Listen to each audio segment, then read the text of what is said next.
Hi, this is Bill Koenig, and this is the 007 Files. I'm with my co-host Javi Trujillo, and the last couple of episodes we have discussed James Bond continuation novels, and we're going to keep that streak going because our guest today is Mark Edlitz, author of the book Keeping 007 Alive, Conversations with James Bond Continuation Authors. Mark, how's it going? It's going great. Thanks for having me, James. Why don't you introduce yourself? I am Mark Edlitz. I wrote a couple of books on James Bond, including two specifically focused on the continuation novels. As Bill just said, James Bond After Fleming and Keeping 007 Alive. The first book is a guide or an overview to all the continuation novels, short stories, and novelizations, and a few short stories that I bet a lot of people haven't heard of, including one that deals tangentially with time travel. This is an authorized official James Bond short story. And that first book, James Bond After Fleming, includes a potted history of the continuation novels and how they started and what their purpose is, and takes us up pretty much to today. And then the other book, Keeping 007 Alive, is interviews with all the living Bond authors, everyone from Raymond Benson to Kim Sherwood and everyone in between. I got a note, we're recording this on June 17th, so it's a few days after Father's Day, and I actually got Keeping 007 Alive as a Father's Day present, so oh, that's awesome. I've already Thank started you. to read some of it, and it's fascinating. I'm really enjoying it so far. Spectacular. Thank you. I'm glad. Thank you to whoever in your family decided to give it a shot. Oh, that book also, and this will also be somewhat relevant to this conversation today. It also includes an interview with Corinne Turner, who ran IFP for many, many years and gave me, and therefore you, insights in how the business works and what they're trying to accomplish. And I should note that what they're trying to accomplish varies from project to project, and we could talk about that when you guys feel like it. I'd like to start by asking, what are the challenges for a Bond continuation author? Because one of the Fleming's gifts, he had a very colorful life, had incredible life experiences, and I mean, there were other people like that as well. John Le Carré had intelligence experience. Paul Dane, one of the screenwriters on Goldfinger, had intelligence background in World War II. But with the passage of time, first-hand experience is lost to us. So what does a continuation author have to do to maintain, you don't want to just copy Fleming's writing, but still have that kind of sense of adventure and so forth? I'll try to answer that shortly, because briefly, I should say, because it's a good question, and it took me 2 books to come up with some sort of, those 2 books explore that question. I can tell you that all continuation authors are beholden to Fleming and his writings. They are often suggested not to look at the continuation novels and just be faithful to Fleming. And you will see examples of a continuation author making a reference to another continuation author's work, but we should really think of them as discrete entities. And it might also be useful, and I hope this is responsive, to look at the reasons why continuation books were written in the first place. Briefly, which is never my strong suit, so feel free to stop me when I go too far afield. When Fleming died, the question was, how do you continue James Bond, the character? And, there was the novel that was published after his death and the short stories, but once those were out, the question is, what should we do with this character? And Anne Fleming, who sometimes gets criticized from fans for not liking her husband's creation, sort of understandably so, that she's criticized for that, correctly raised the question, should we be doing these? Not my cup of tea, she says, but they were, and to your point, Bill, they are specific to Fleming and his DNA. How could another writer possibly come along and try to capture that? And during this period, continuation works were not common as they are today. There were examples of continuation novels. Ian Fleming Publications did not create them, but they were considered down market. So it was a valid question. But there were other people who were starting to infringe on the James Bond copyright. And so if IFP, it wasn't called IFP, didn't publish Bond books, other people would be tacitly authorized to write their own books. With copyright and trademark, there's a basic principle: use it or lose it. So IFP was in some ways forced to continue with these books. And interestingly, where we are today and the recent announcement of Craven's two Bond novels aimed at young people, can we say that? The first James Bond continuation novel was a spin-off work. It was that 003 and a half book. It wasn't Colonel Sun. 003 and a half was published before Colonel Sun. So when fans understandably say, well, this Craven book might not for me, it's important to remember that IFP, I'm just going to call it IFP, the whole thing, have been doing that since the inception. And that kind of spin-off work helped protect Bond, and it helped provide the framework for all the quote-unquote proper continuation novels. And then the other thing I'll say, which is sort of non-responsive, is one thing I learned talking to the authors in IFP and just my own: not every Bond continuation author novel is aimed at every Bond fan. They are deliberately, as anyone could tell you who looks at the internet, trying to appeal to different segments. And I know it can sound cash grabby. And when I heard about Young James Bond by Charlie Higson, or the Moneypenny Diaries, both spin-off works, I assumed that was just a gross and feeble attempt appeal to other readers who were not true Bond fans, whatever that means. And I was wrong, because those are two of the most interesting Bond continuation works, those two novels. All through these books, and then I'll let you guys ask another question, because I have gone on quite a bit. I don't offer my opinion. The first book, the James Bond After Fleming, which is a guide to all the Bond novels, I try to make a case for what the author is trying to do with their work, and I try to provide the framework in which they did it. But I'm not saying, oh, I like this novel and I don't like that novel. An example of that is when Raymond Benson took over, he was told, make movie-style plots. Keep the character that we think of Bond as Bond, but make movie-style plots. So if you were to look at a Raymond Benson Bond novel today, that's not the Felix Leiter one, you might say, oh my goodness, it feels like a Bond movie. That might not be quote-unquote true Fleming, and it's because that wasn't the goal. So you can make that point if you want to, but you have to, I argue that you have to understand the conditions or the framework in which he was writing. There you go. Specifically with Benson, under John Gardner, the character Boothroyd had been de-emphasized. He had someone in the Q section, Anne Riley, I think, and had the nickname Q apostrophe UTE. And then he passes the baton to Benson, and you had Q briefings very similar to the movies. Again, that was his charge, by essentially his employers, and it was quite noticeable, and again, it was supposed to be. Well, I was just going to say, Mark, I think that's a couple interesting points you bring up, because I came into the Bond franchise from the films first, and then read the books as I got older. But I think I got my first novel, which was a John Gardner book, when I was 11 or 12. And that kind of started me off on it, and going back to the library and checking out Gardner or Fleming. And as I get older and reread those, I see the differences in style, because as a kid, I didn't have a proper grasp.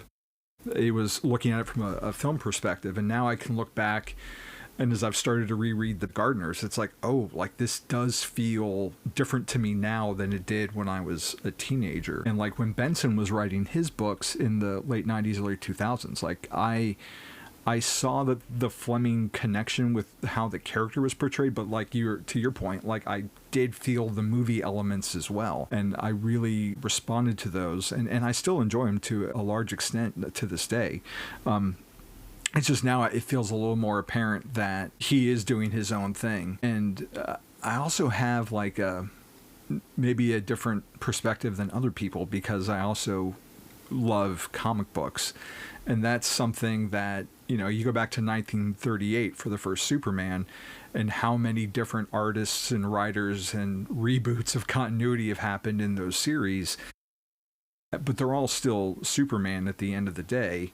But it never struck me to keep Bond in like a early 60s setting, because that's not what happened with Superman or Batman or the Flash. Like they kept up with the times. And so it's kind of puzzled me that, IFP has gone back to the well so many times to that specific period setting instead of keeping things of today. Let me speak to just the period, because as that was one of the things that sort of fascinated me is the period. Where do you set these things? When John Gardner started writing, you could smush the timelines a little bit and you go, oh, James Bond's just a little bit older, not too much older.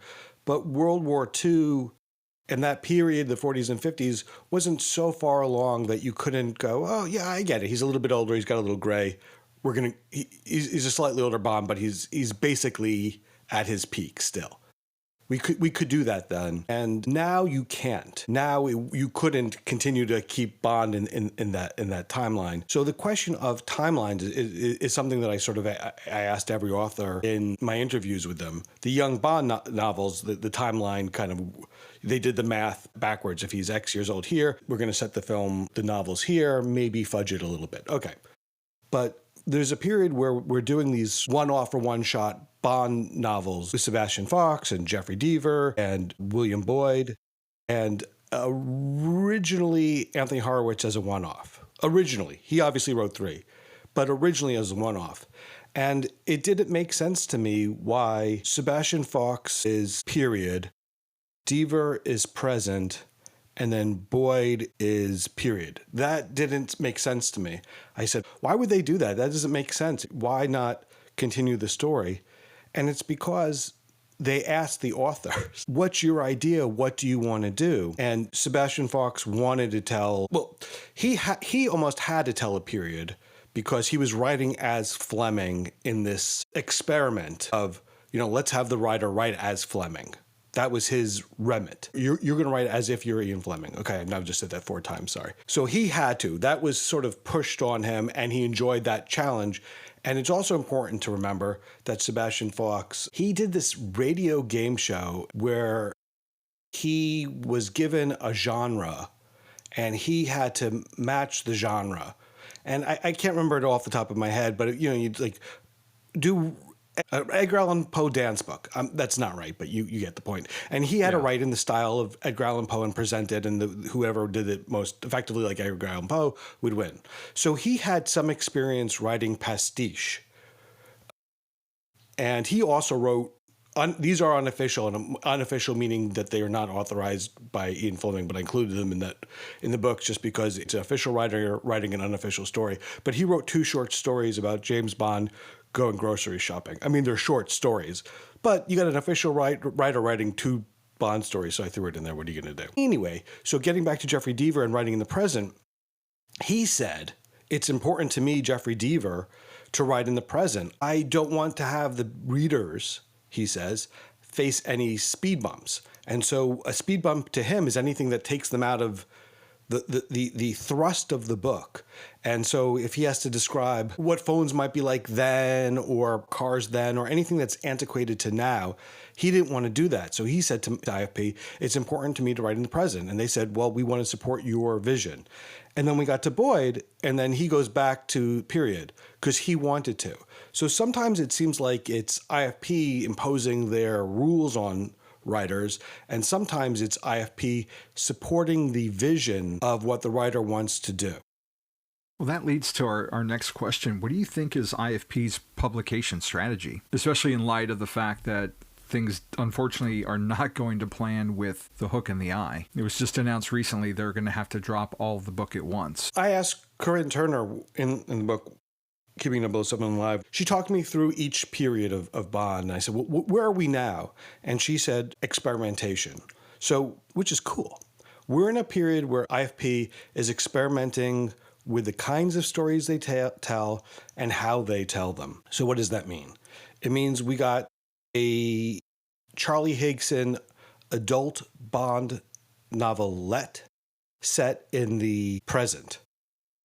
And if you were to have told me, what would you have wanted Charlie Higson to do? I would have said adult period Bond or war years or even do another young Bond. I would never have said what we got. And I really, really enjoyed it. I thought it was a lot of fun to have something like that. It came out of nowhere. And part of that experimentation is getting Raymond Benson to write a Felix Leiter novel. And I thought it was cool that they tried to do something different. And I'll tell you why I think that they tried to do something different. So as you just alluded to, it was intended to be released in different parts. And one of the advantages of serializing it and releasing it in different parts is because it keeps the conversation about the novel sustained. It's not just, here's June 1st and here's the novel and you talk about it for a week and it's done.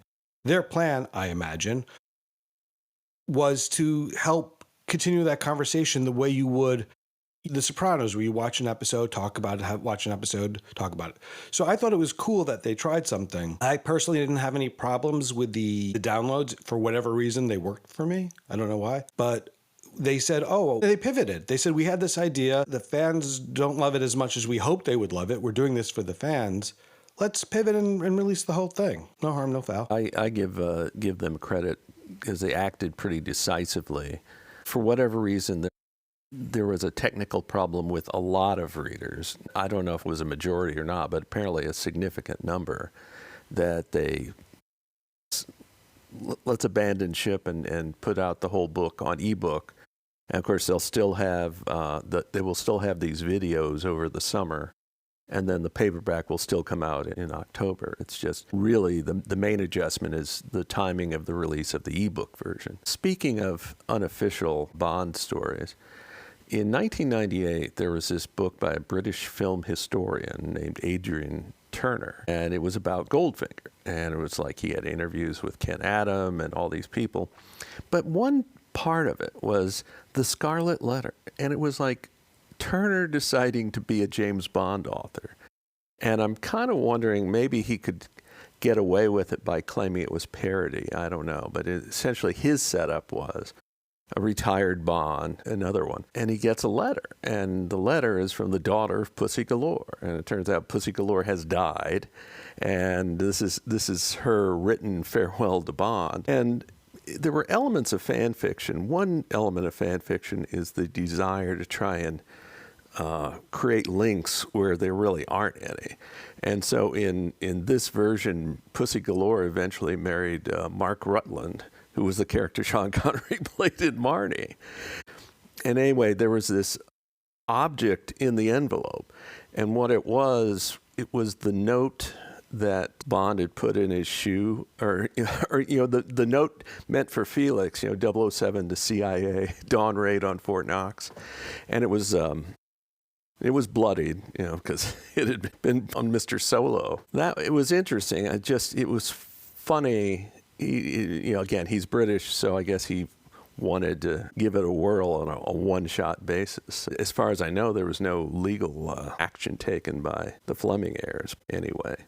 Who do you think's been the most successful continuation author? Just in terms of the number of books, my goodness, John Gardner, from 81 to 96 or so, he published more James Bond novels than anyone, including Fleming. And I don't think we'll see someone do that again. Even with Anthony Horowitz, who wrote a trilogy of Bond books, which I love, each one was almost a one-off. They didn't when he did his first one, Trigger Mortis, they were still doing the one-off shots, but it was so well received, and he was such a fan, and that they're like, oh, let's do another one. And I think by the time they offered him the second one, there was a unofficial hope that he would do a third one. But we don't get them at that quick rate of virtually one a year. I know Gardner took a break here and there, but it's virtually one a year. And even with Horowitz, there's gaps between them. So, and I think the other thing interesting about Gardner is his novels they're so different. At first, he tried to do quasi-Fleming, And then he said, oh, I'm not going to do that. And then he just went off in his own, what interested and what intrigued him.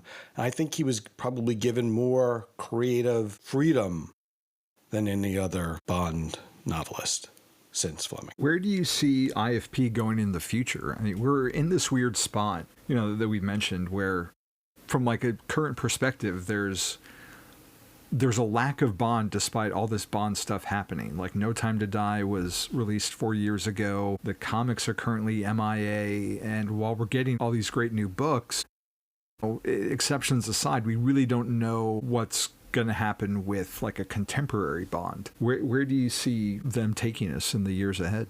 Well, I don't think that they could just do adult Bond mode. I don't think the market would sustain just having your company work on or assist on adult Bond novels you can't do it every year. You have to make it an event. So you do it every 2 or 3 years at most. And I'm talking, as a fan, if you want to give me an adult Bond novel every week, I'll take it. Right. Yeah. What makes Mark Edlitz happy, every morning I wake up and there's another adult Bond novel on my doorstep. But they're not in the what makes Mark Edlitz happy business yet. So they're going to do adult Bonds, keep them as major events. And while they're doing that, give us all these other things. Give us Q, give us the Q mysteries, give younger readers the Craven books. There's a Kim Sherwood book coming out, the third one that has an adult Bond character in it. The Higson novelette had an adult Bond, and then just the year before that, we had Horowitz's third. So it really hasn't been a ton of time since we've had an adult Bond, but it does feel that way. I don't dispute that. But when you look at the calendar, you go, oh, that we had the Horowitz and then the Higson. It hasn't been that far, even though it feels like, looking at the looks at watch and taps it and says, well, I'm waiting. Yeah, I think 5 years from now we'll have a different perspective on it. But like being in the moment, where there's so much uncertainty on the film side, I think some of that, at least for me, bleeds into the publication side, even though, like you just said, like we just had Charlie Higson and even the Horowitz books, but those were, set in the past. And I think that most people would agree with you. What you just said, if you were to go on a fan website or Facebook or whatever, people will what you are saying is not alone. Yeah. I don't think anyone would disagree with what you're saying. What I do is I take my own wants and opinions and try to say what are the conditions around that are making what's true. And that's my theory. And I'm really curious to see, not only Sherwood's conclusion to her trilogy, but if she has any kind of future with the franchise going forward. Because I wouldn't mind seeing her do a Bond novel proper, like focused on him as opposed to being like what everyone's looking for. Yeah, I mean, she's passionate and very fluent in Fleming's books. Like, she has deep cuts where you have to go, opens book and flips through to figure out what she's referring to. She's very passionate about Bond, and it'll be interesting to see where she goes next. So, Bill, over to you. A follow-up based on something you said. So when might we see a traditional mid-30s James Bond on a mission, sort of the prototype? And when it does happen, do you think it'll be a period piece or be time-shifted, be in the present? Yes. It could be anything. I would have guessed that it would have only been period piece. But I feel like everything... I think they're in a period of invention and opportunity where anything is on the table, and I imagine that they have a plan right now. I just don't know it. But they have a plan right now about what to do with the adult Bond, and I wouldn't be surprised... if there's going to be a new Bond movie in 2 or 3 years, let's say 3 years, but we don't really know where that's going. We don't know what the deal with the script is. We don't know. But if it were in 2 or 3 years, a good time to publish your adult Bond novel would be time to the film. That you would get the most amount of press then. I wouldn't be surprised if something were to happen like that. Right now, they seem to have enough going on with Felix Leiter and James Bond and the Secret Agent Academy and Q, where there are 3 series now. I don't know if they're 3 series, but do we call the Felix Leiter series? Hopefully. I'm going to call it a series. I'm saying it's hope for the best, this right? first book in a series. So we have 2 or 3 series that are cooking, they're coming out soon. So that might be enough to keep IFP busy. I don't think we'll get an immediate announcement for an adult Bond, but I didn't think we'd get Charlie Hickson's novelette. So I was about to ask a very speculative question. When Eon Productions was in control of the film franchise, they were not enthusiastic about continuation novels. Michael G. Wilson, on at least 2 occasions, specifically criticized the Gardner books. One time was an interview I saw in the Chicago Sun-Times. That was roughly the mid-'80s. I think it was just before A View to a Kill came out. And then 10 years later, they had this officially Eon-sanctioned fan convention in New York City. Michael G. Wilson was taking questions, and he specifically torched, maybe that's a little bit of an exaggeration, but he did not like Gardner. He specifically cited one of Gardner's books indicated that Bond liked Euro Disneyland. He said, that's not James Bond. Of course, as we all know, Eon has now yielded creative control, and it remains to be seen what the Amazon crew is going to do. But do you think there's any possibility that continuation novels could be fodder for the movies? Or as far as I know, there's no sign. It's kind of like IFP kind of put its hand up. Hey, we got some stories over here. Just what your thoughts on it. It's obviously, as I said, it's a speculative question. let's not overlook the fact that James Bond did go to Euro Disney. That is insane. I love it. It is so insane. Like Never Send Flowers. I thought it was cool. And it's bananas. I mean, it's a bananas choice, but it's so out there that you're like, whoa, I love it. And he was protecting the, Lady Di and her children, if I'm remembering correctly. Yeah. And then the interesting thing about that with Gardner is that he worked with the good folks at Euro Disney they came to it in a formal or informal arrangement for them to do that. So it was done with the permission and support of the good folks at Euro Disney. And then in Higson's novelette, there's a reference to Bond going to Disney. So now he's gone to Disney twice. I mean, we have 2 out of 12 writers or whatever putting Bond in Disney. Anyway, now to the more important stuff. I don't think so. I don't think we'll see a Bond continuation novel made into a Bond film. I just don't see it. We obviously, everyone knows, Spectre. We got the Colonel Sun torture sequence, quoting some lines. It was very late in the game, and I think that's the exception and not the rule. I have a copy of the script, and it's dated like 4 days before filming started, and that torture scene's not in it. So obviously it got put in sometime during filming, and they did their best to disguise the origin of that scene, because I've cited this before. It's in the end title crawl, and there's big special thanks, and special thanks to the estate of Kingsley Amis. So it's like eagle-eyed Bond fans saw it. Right. They had to get that's to say that they had to get permission to, they did in that case. They adapted the scene. It wasn't a straightforward adaptation. They even though they used some lines, but it takes the premise of the scene and makes it different than it appears in the novel. That's not exactly how it plays out in the novel. But obviously, broadly speaking, there are a great deal of similarity. But again, I think that's the exception, and will continue to be the exception. But I will say, we will see things that might look like the novels. Could we possibly see a TV series about Moneypenny or a TV series about Young Bond? Yes.